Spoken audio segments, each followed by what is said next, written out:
I was delivering a workshop the other day on impactful communication. It's one of my passions and it's something that I love to talk about, in case you can't tell.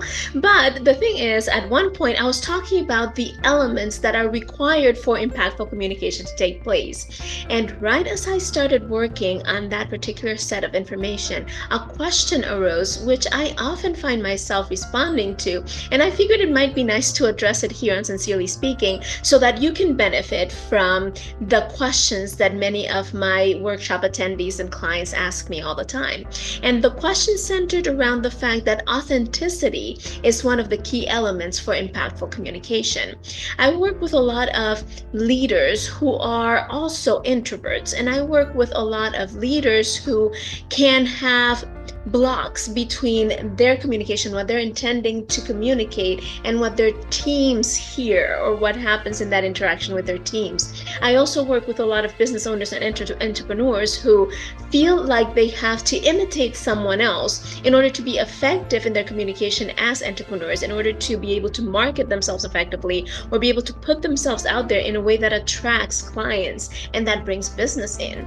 And what I was addressing at that point is that without authenticity, there is no honesty in the communication, and therefore the communication cannot be impactful because our brains do have a little sensor, I like to call it, that sees and perceives when what is in front of you is fake and sets up all these warning alarms, right? All these warning signals that let you know that something is off. Have you ever had that moment when you're talking to someone or you're listening to someone give a presentation or deliver a speech and you go, something's off. Something's just not right, right?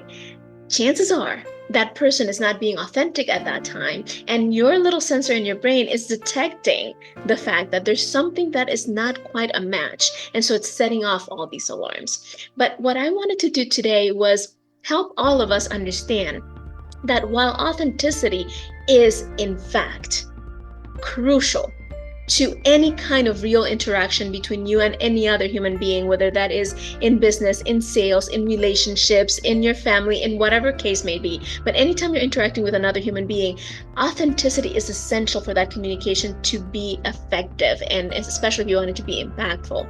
But while that is true, authenticity is not what we have come to believe it is. And in fact, for a lot of us, authenticity has become an excuse to act in ways that, instead of bringing us closer to other people, build walls between us and other people. Authenticity has often become an excuse to be like Popeye, right? I am what I am. You either take me or you don't. And while there is value in seeing yourself as valuable enough, right? There is strength in seeing yourself as valuable enough to be accepted and to be taken in exactly as you are. There is also an extreme level to this in which we might start using authenticity as an excuse that actually repels people in the wrong way, right? We don't want to attract everybody, but we also don't want to repel everybody or repel the people that we should be attracting. And sometimes the veil of authenticity is what keeps us from being able to make those connections that actually lead to the right kind of interactions and rapport. So today, Sincerely Speaking, we're going to talk about how to stop using authenticity as an excuse, how to use authenticity in the right way, what authenticity really means, and why it is so important for impactful communication. I hope you're ready for this conversation. It's going to challenge some of your paradigms, but I know it's going to be impactful. So grab a pen and paper, because this is one where you will probably want to write some things down, and I will see you in a minute in this conversation on Sincerely Speaking. Hi, welcome to Sincerely Speaking. I'm Marcia Amaro, your self-leadership coach. Now, what that means is I'm here to help you rediscover your calling, tap into your greatest potential and strengths, and eliminate those things that keep getting in your way and in the way of your success. So whatever success looks like to you, whether it is in your career, in your business, in your relationships, or in your life in general, I'm here to help you get out of your own way, remove the obstacles, and elevate all of your life to the next level if you're ready to see everything that you're capable capable of and see what your life can look like, I invite you to head on over to marciamara.com and set up a 30-minute clarity and confidence call where we will talk about your mission, your vision, your goals, the things that you're here on this planet to create, what might be getting in the way up until now, and some actionable, amazing ways to get out of your own way to eliminate all those obstacles and reach the level of success that you've been dreaming of. Are you ready? Are you ready for the next level? Then stick around to this conversation of Sincerely Speaking, and then head on over to marciamara.com and schedule your 30-minute call. Can't wait to meet you in person. Chat soon. The actual question that was asked during that workshop was this: what about when I am the type of person that is sometimes a little crass, that is sometimes a little obnoxious in my approach to people, and you're telling me that in order for me to have impactful communication, I need to be authentic, but does that mean that I get to just blurt out everything that I think and that I get to do exactly what I'm thinking? And then on the other hand, I had someone else ask me a related question, but that went to the opposite extreme. See, this person liked to wear certain things, right? And that was part of his personality, the way he showed up. But he had been asked in the past to modify the way he dresses and the way he shows up for presentations because of the setting in which he presents. And he didn't really like how that made him feel. So I had the two extremes. Or the two sides of this. I had the one person that it was him who made others feel a little uncomfortable because of the way he was showing up. And then I had the one that was made to feel uncomfortable because he was asked to modify who he is. So is there something to those two extremes that would ask us to or would cause us to give up our authenticity, or are they supposed to just stick to their authenticity even in spite of the possible consequences that it might have in their interaction with those other people? I hope that makes sense. So what I thought we'd do today is start by looking at the Merriam-Webster, some of the Merriam-Webster's definition of authenticity. I don't often do this. I don't usually rely or go back to the dictionary to talk about these things, but I thought it would be interesting to address some of the things that Merriam-Webster says about authenticity. Are you ready? So the first thing in Merriam-Webster is that authenticity means not false or imitation. So if you're being authentic, you're not being false and you're not imitating anyone or anything. Then it says true to one's own personality, spirit, or character. That is closer to what we tend to think about when we think about authenticity, but we're going to talk about this in a minute. Then it says that being authentic, right? Authenticity is the character or the trait of being authentic. And authentic is being actually and exactly what is claimed. I'll say that again, being actually and exactly what is claimed. And it also stated that authenticity or authentic implies being fully trustworthy as according with fact, and that there's sincerity of intention when you're being authentic. I'll repeat those two. Implies being fully trustworthy as according to fact, and it also implies sincerity of intention. So let's go back to some of those elements in that definition. I don't often do this, like I said, but I thought it was important to look at some of these elements.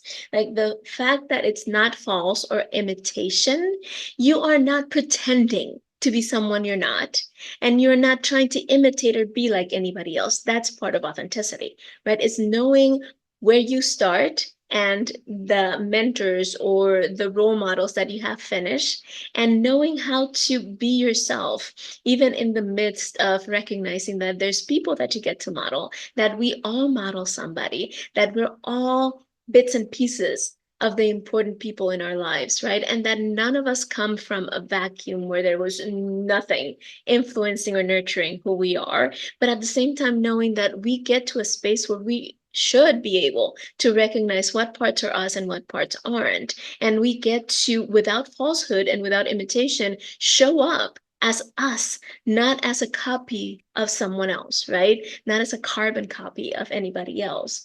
The fact that it says that true to our own personality, spirit, or character, I want to talk about for a second, because I've said before, and if you followed me for a while, you've heard me say this before, personality is often misunderstood, and personality isn't permanent.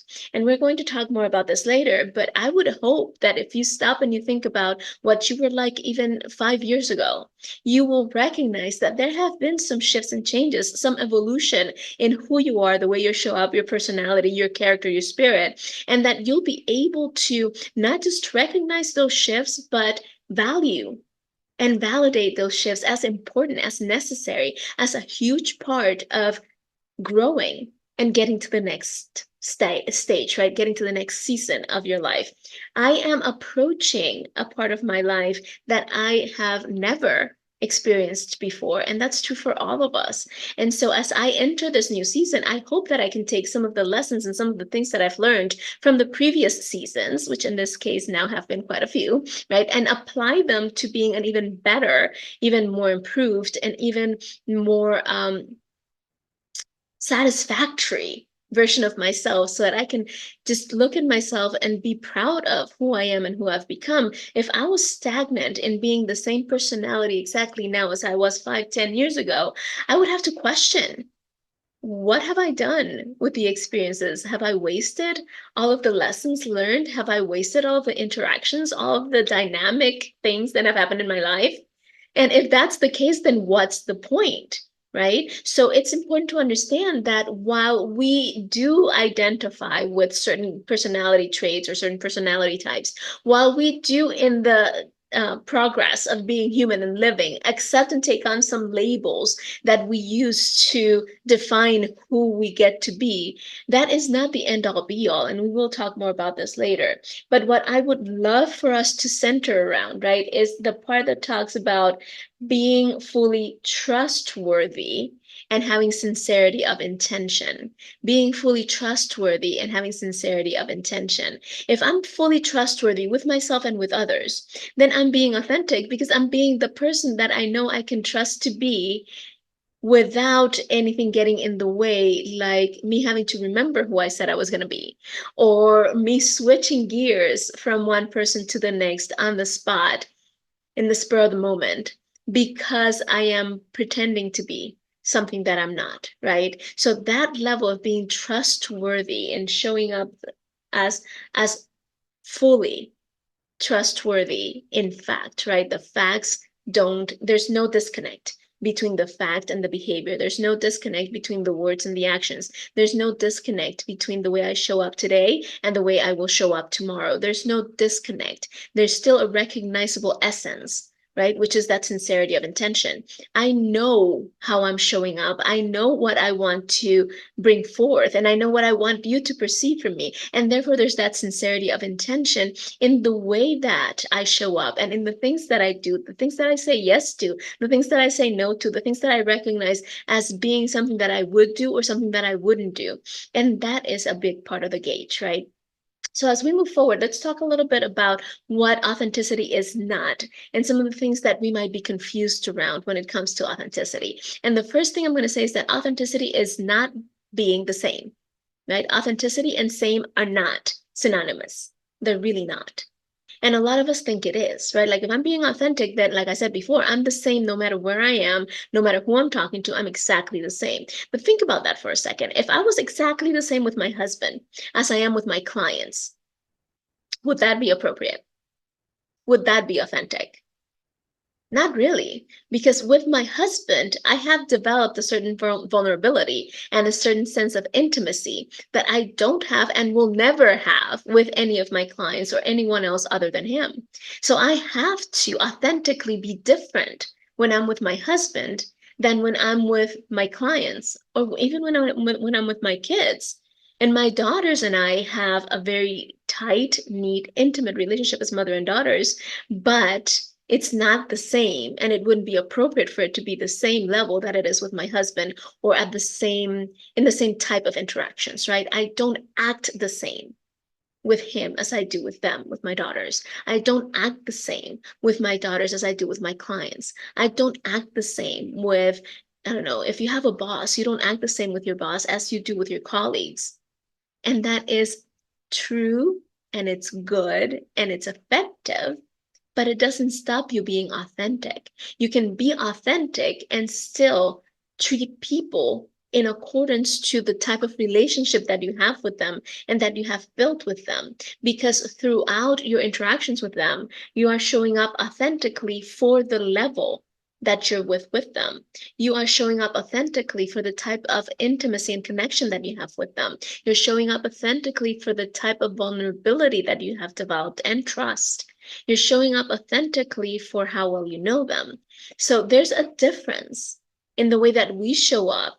That doesn't mean that we are being inauthentic. It just means it's a different type of scenario. It's a different environment. It's a different context. And therefore, showing up authentically means something very different.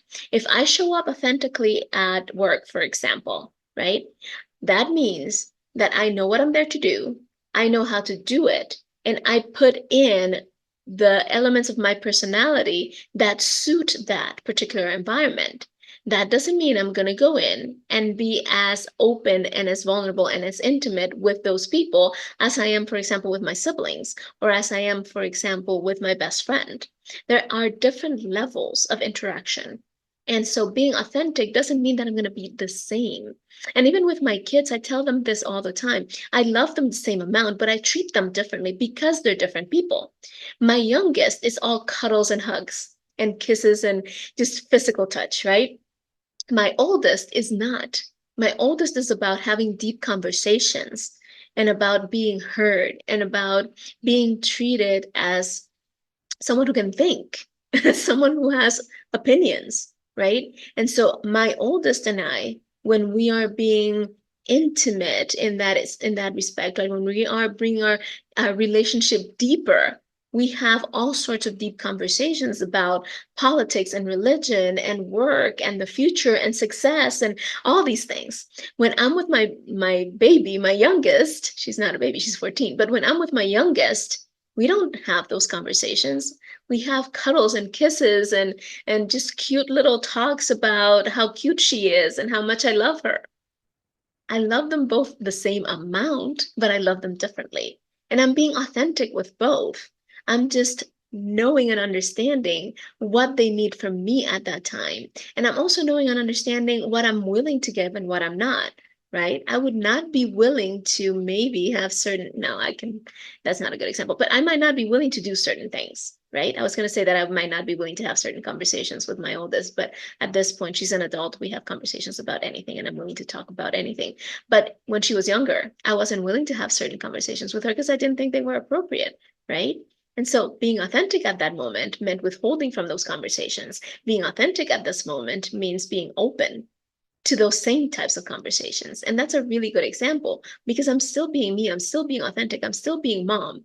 But the level of conversations that I was willing to have then is very different from the one I'm willing to have now. And so being authentic is not being the same. And I just want to make that abundantly clear. When you think about being authentic, don't make it mean that you have to be exactly the same with everybody all the time, no matter what. That's not what it means. The second one, being authentic is not the same thing as being fixed or unchangeable. It's not. I mentioned briefly before that you are not the same today, hopefully, as you were even 5 years ago, maybe even a few months ago, right? I hope you're not the same today as you were when you were a teen or as you were when you were a young person in elementary school or even middle school. I hope you're not acting the same way you did when you were a toddler, right? And we have toddler moments, we all do, but you know what I'm talking about.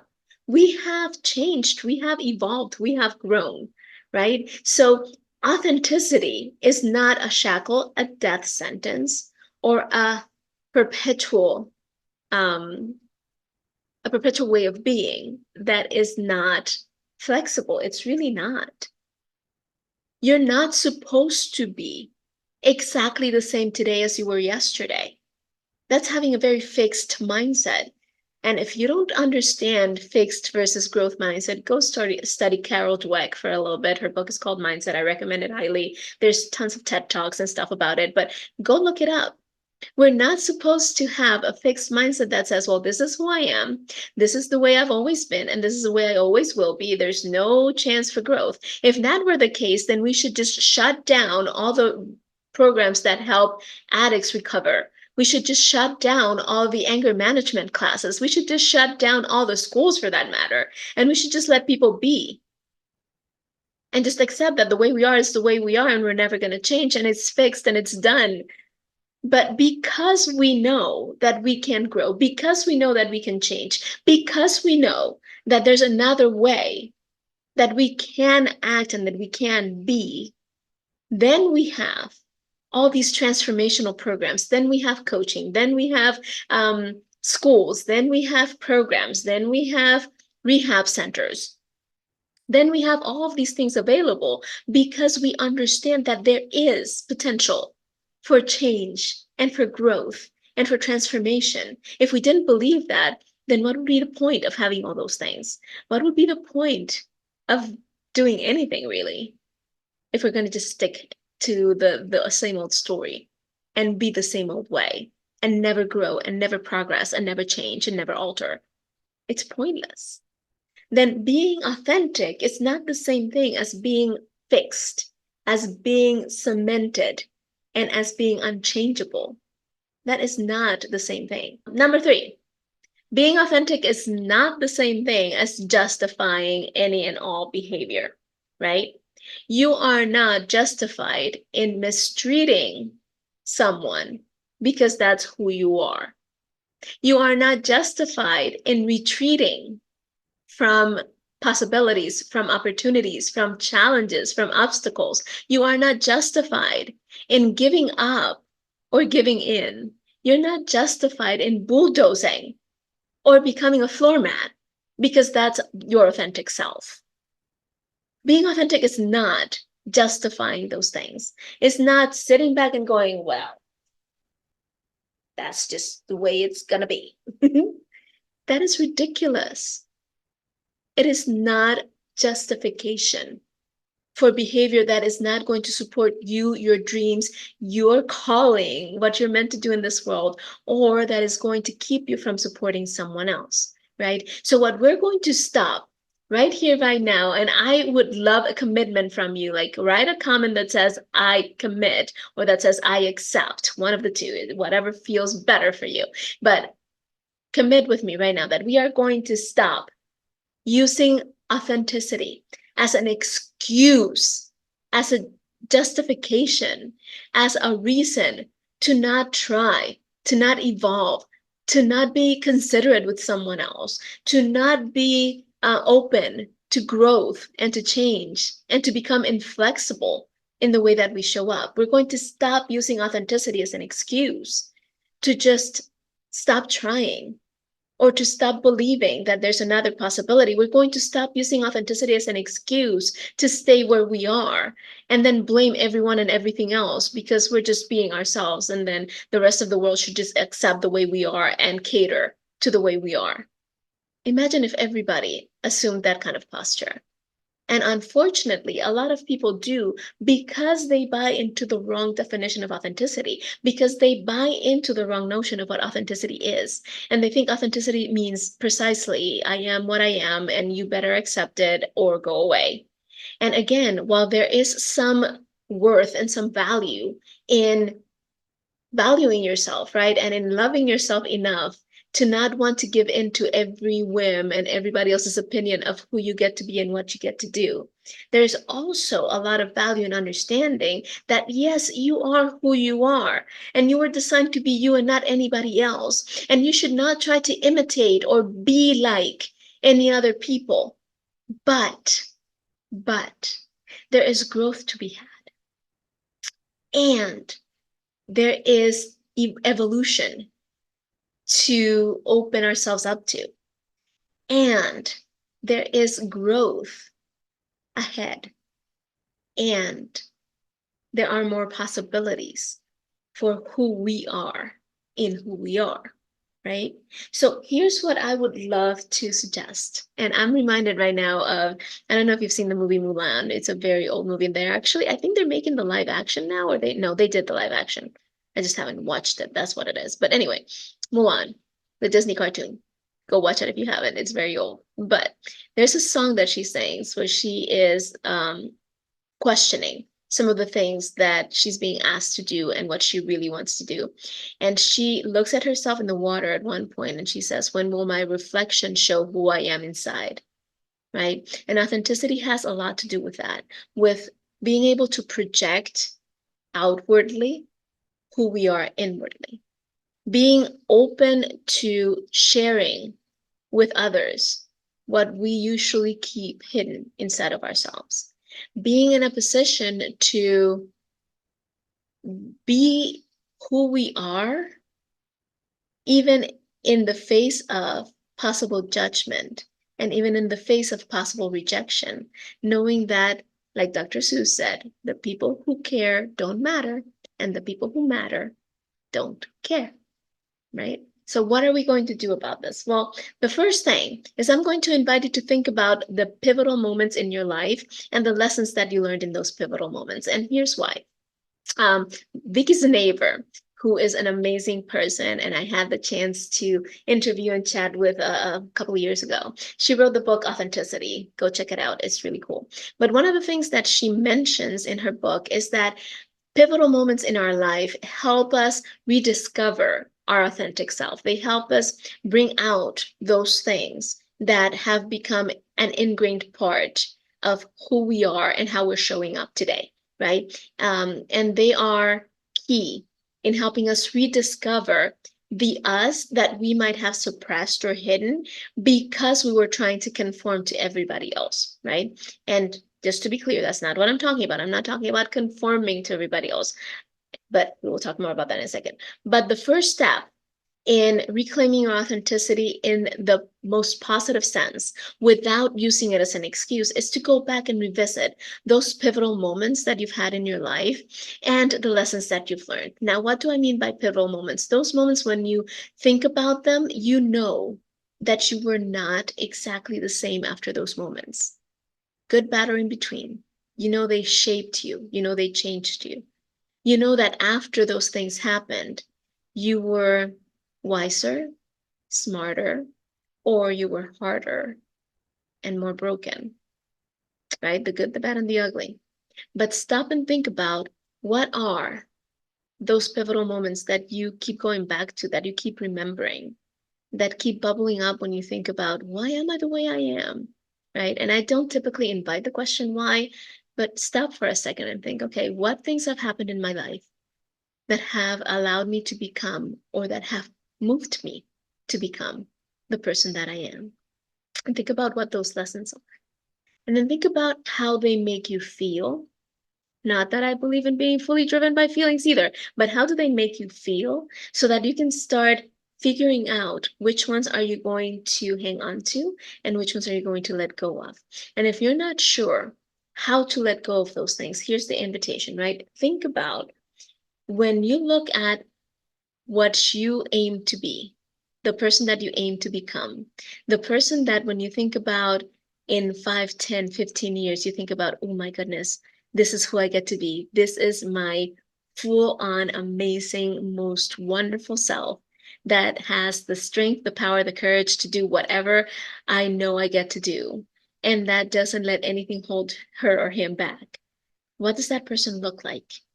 And then think back to those pivotal moments and think about whether the lesson learned in that pivotal moment supports or helps you get closer to being that person that you want to be in the future.